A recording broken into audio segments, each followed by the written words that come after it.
तो हेलो दोस्तों, मैं अजय कुमार स्वागत करता हूं आप सभी का आपके अपने YouTube चैनल स्टूडेंट फेवरेट पे। दोस्तों, आज के इस वीडियो में हम लोग एक्सरसाइज 3.5 क्लास 10 का एक्सरसाइज 3.5 का क्वेश्चन नंबर 1 को देखने वाले हैं। दोस्तों, आप लोग बने रहिए इस वीडियो के अंत तक, और वीडियो अच्छा लगे तो वीडियो को लाइक कीजिए और मेरे चैनल को सब्सक्राइब कीजिए और अपने दोस्तों के पास में शेयर करना बिल्कुल नहीं भूलिए। तो देखिए क्वेश्चन क्या कह रहा है दोस्तों। क्वेश्चन कह रहा है कि दो संख्याओं का अनुपात 5:6 है, यदि प्रत्येक संख्या से 8 घटा दिया जाए तो उनका मान 4:5, यानी पहले 5:6 था, लेकिन जैसे ही 8 हमने इसमें से घटाया तो उसका मान क्या हो जाता है, 4:5 हो जाता है। तो संख्या ज्ञात करना है भाई। तो संख्या को कैसे ज्ञात करेंगे? तो देखिए, अनुपात का मतलब क्या होता है, समझिए कि भिन्न होता है। अगर x अनुपात y लिखा हुआ है तो आप समझिए कि x/y लिखा हुआ है। तो चलिए शुरुआत करते हैं यहाँ से। और देखिए, सबसे पहले हमको क्या करना होगा, जो चीज क्वेश्चन में कहा जाता है निकालने के लिए, उसी को हमको मानना पड़ता है इस वाले प्रकार के प्रश्न में। तो सबसे पहले क्या करेंगे, सबसे पहले हम लोग मान लेंगे कि माना कि पहली संख्या अगर भिन्न होगा तो भिन्न में दो संख्याएं होंगे, तो पहली संख्या को अगर मान लिया जाए x तथा दूसरी संख्या को मान लेंगे y। तो इस प्रकार से जब अनुपात में लिखेंगे तो संख्याएं कैसे हो जाएगी, इस प्रकार संख्याओं का अनुपात क्या हो जाएगा, संख्याओं का अनुपात x/y हो जाएगा। इसका मतलब क्या हुआ, इसका मतलब हुआ x/y। अब यहाँ पे लिखेंगे दोस्तों अकॉर्डिंग टू क्वेश्चन, यानी कि प्रश्न के अनुसार। कह रहा है कि संख्याओं का अनुपात 5:6, दो संख्याओं का अनुपात, यानी कि x और y जो है, x/y, इसका अनुपात है दोस्तों 5:6, यानी कि 5/6 लिख सकते हैं। उसके बाद से इसको हम क्या करेंगे, क्रॉस मल्टीप्लाई करेंगे। तो क्रॉस मल्टीप्लाई करने पर क्या होगा, 6x और ये जाएगा y में, तो बराबर के उधर जाएगा तो 5y। फिर इसको आगे बढ़ाएंगे तो इसको अगर इधर से इधर ले आते हैं तो इधर क्या बचेगा, कुछ नहीं बचेगा, 0 बचेगा, यानी कि 6x - 5y बराबर क्या हो जाएगा, 0 हो जाएगा। और इसको हम क्या मान लेंगे, समीकरण a। जैसे ही बराबर के उधर कुछ आया, देखिए समीकरण में क्या होता है, समीकरण में जरूर बराबर आपको देखने को मिल जाते हैं। तो जैसे ही बराबर के उधर 0 आया, चाहे कोई संख्या आ रहा है, तो उस वहां पे हम लोग समीकरण मान लेंगे। उसके बाद से पुनः प्रश्न से लिखेंगे, पुनः प्रश्न से। फिर क्या कर रहा है सेकेंड स्टेप में, यदि प्रत्येक संख्या से 8 घटा दिया जाता है। तो देखिए संख्या तो हमारी ये थी x/y, और इनमें से 8 घटाते हैं तो 8 यहाँ भी घटेगा और 8 यहाँ भी घटेगा। जैसे ही 8 को घटाते हैं तब 5:6 में रख करके और कितना हो जाता है, 4:5, यानी कि 4/5 लिख देंगे।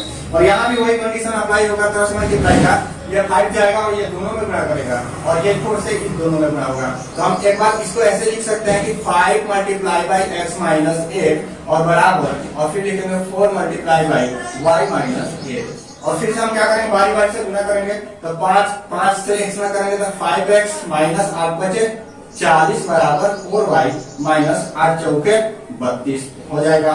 फिर यहाँ से चर वाले मान को एक तरफ ले आएंगे और चर वाले पद को उधर ले देंगे। तो फिर यहाँ से एक समीकरण निकलेगा, 5x - 4y बराबर -32 और प्लस का इधर आएगा 40 हो जाएगा।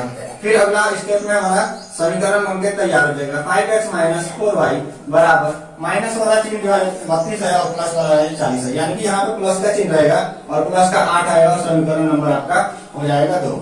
फिर यहाँ से हम क्या करेंगे, दोनों समीकरणों को देख पाएंगे और दोनों को हल करेंगे। तो देखिए, हम विलोपन विधि से इसको हल करना चाहते हैं क्योंकि वो सबसे ज्यादा आसान होता है।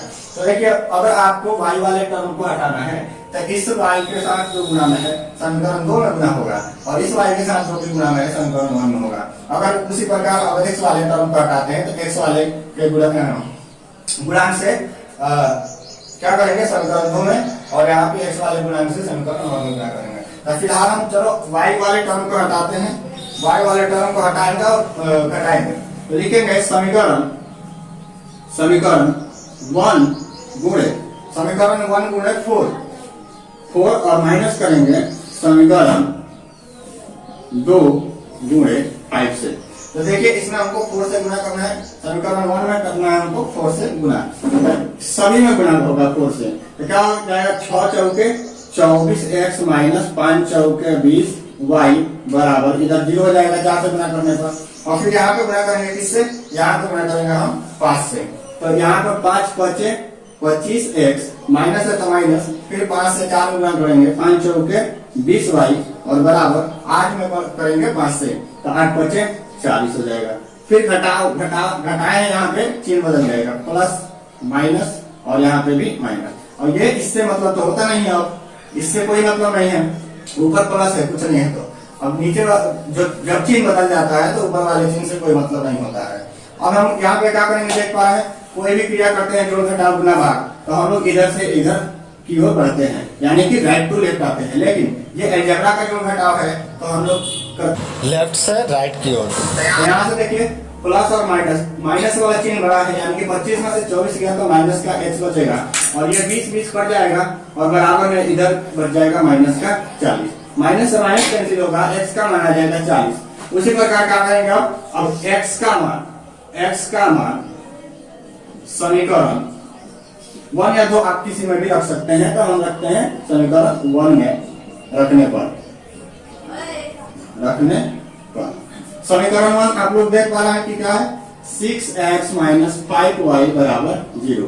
x का मान रखना है हमको, x का मान है 40, तो 6 गुणे 40 माइनस 5y बराबर 0। और ये गुणा कराएंगे कितना हो जाएगा, 240 माइनस 5y बराबर 0। और या तो इसको उधर भेज दो या इसको उधर भेज दो, फिलहाल ये भेजना उधर आसान लग रहा है। तो 240 बराबर इस 5y को इधर भेजेंगे तो प्लस का 5y होगा, और फिर y के गुणा में 5 है तो y बराबर क्या हो जाएगा 240 बट्टे 5, और 5 चौके 20 हो जाएगा और 5 रखे 40, यानी कि y का मान आ गया 48। इस तरह से हमारी संख्याएं जो है दोस्त, हमारी x बराबर आ गई 40 और y का मान आ गया 48। और वीडियो अच्छा लगे तो वीडियो को लाइक करें, चैनल को सब्सक्राइब करें और अपने दोस्तों के पास में शेयर करना बिल्कुल ना भूलें। Thank you. चलिए मिलते हैं इसी प्रकार के अगले क्वेश्चन में, तब तक के लिए जय हिंद। चलिए उसी प्रकार अब देखते हैं 3.5 का क्वेश्चन नंबर 2। दोस्तों ये क्वेश्चन इसलिए बताना पड़ रहा है कि हमारे जितने भी स्टूडेंट हैं सारे के सारे ठेला गाड़ी है, ठीक है। तो देखिए इसमें क्या करना है, कह रहा है कि दो संख्याओं का योग 16 है, यदि प्रत्येक संख्या में 4 जोड़ दिया जाए तो उसका अनुपात जो होता है 2:1 हो जाता है। तो संख्या क्या करनी है, कितना आसान क्वेश्चन है, कितना आसान क्वेश्चन है। देखो फिर से मानेंगे कि माना कि पहली संख्या क्या हो जाएगी, बोलो जल्दी, पहली संख्या क्या हो जाएगी, जोर से बोलो, x क्या था, दूसरी संख्या y, दूसरी संख्या बराबर हम लिख देंगे y। फिर लिखेगा प्रश्न क्या कह रहा है, दो संख्याओं का योग 16 है। तो देखिए एक संख्या ये और एक संख्या ये, तो x प्लस y लिख देंगे, दो संख्याओं का योग कितना हो गया जी, 16 हो गया। और इसको मान लेंगे समीकरण नंबर 1। और फिर इसको कहा जा रहा है कि अगर अनुपात में जो कुछ भी था इसका, जो कुछ भी अनुपात इसका था, लेकिन अभी यदि 4 जोड़ दिया जाता है संख्या में तो इसका अनुपात बदल जाता है, यानी कि इसमें भी 4 जोड़ दिया जाता है, इसमें भी 4 जोड़ दिया जाता है। तो पहले जो कुछ भी इसका अनुपात था वो न रह करके 2:1 हो जाता है, यानी कि 2/1। तो लिखेंगे पुनः प्रश्न से, फिर से यहाँ लिखेंगे पुनः प्रश्न से। अगर इसको अनुपात में लिखें तो क्या हो जाएगा, x/y। और प्रश्न कह रहा है कि 4 जोड़ा जा रहा है इसमें, तब जब 4 जोड़ रहे हैं ऊपर भी और 4 नीचे भी जोड़ रहे हैं तो इसका अनुपात हो जाता है 2:1, यानी कि 2/1। फिर वही बात यहाँ से क्रॉस मल्टीप्लाई करेंगे, 1 मल्टीप्लाई होगा x प्लस 4 में, और फिर 2 मल्टीप्लाई होगा, बराबर का चिन्ह देंगे, और 2 मल्टीप्लाई होगा y प्लस 4।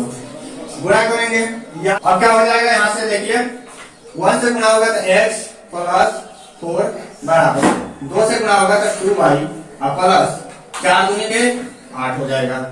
और फिर आगे जाएंगे तो x माइनस इधर आएगा, ये y वाला टर्म इधर आएगा तो हो जाएगा माइनस में, तो 2y बराबर प्लस का 8 इधर है और ये इधर से इधर जाएगा तो माइनस का हो जाएगा 4।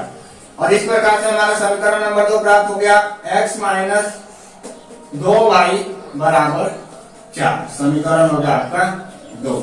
अब फिर से वही काम करेंगे, खाली लिख देंगे समीकरण 1 माइनस 2 से, क्योंकि आप लोग यहाँ पे देख पा रहे हैं कि किसी भी टर्म को घटाने के लिए समान लाना पड़ता है और यहाँ पर पहले से ही समान है। तो हम x वाले टर्म को घटा देंगे आसानी से, तो लिख देंगे समीकरण 1 माइनस 2 से क्या हो जाएगा, समीकरण 1 है x प्लस y बराबर 16 और समीकरण 2 है x माइनस 2y बराबर 4। माइनस करेंगे तो यहाँ पे माइनस लिखेंगे, यहाँ प्लस लिखेंगे, यहाँ पे माइनस, ये टर्म कैंसिल हो गया, 2y और 1y कितना हो गया, 3y बराबर 16 में से 4 गया, कितना हो गया 12। फिर y का मान कितना बोल रहे थे लड़की, 12/3, 3 चौक के बाद y का मान 4 आ रहा है, तो y का मान कितना हो गया 4, तो y बराबर लिख देंगे यहाँ पे 4 और फिर लिखेंगे y का मान समीकरण 1 या 2 में किसी में रख सकते हैं, 1 में रखने पर समीकरण 1 है x प्लस y बराबर 16, x का x प्लस y का लिख देंगे 4 बराबर 16 और x का मान आ जाएगा 16 माइनस 4 और x बराबर हो जाएगा 12। इस तरह से हमारी प्राप्त संख्याएं x बराबर हो गई 12 और y बराबर हो गई 4। It is the right answer of this question. Video अच्छा लगे तो वीडियो को लाइक कीजिए, चैनल को सब्सक्राइब कीजिए और अपने दोस्तों के पास में शेयर करना बिल्कुल ना भूलिए। चलिए मिलते हैं इसी प्रकार के अगली वीडियो में, तब तक करिए बाय बाय। चैनल को सब्सक्राइब करो पहले, हाँ जल्दी करो, मुझे पता है कि आप लोग नहीं करते, वीडियो देखते हो लेकिन सब्सक्राइब नहीं करते। लाल कलर का बटन नहीं से दबाओ, जल्दी दबाओ।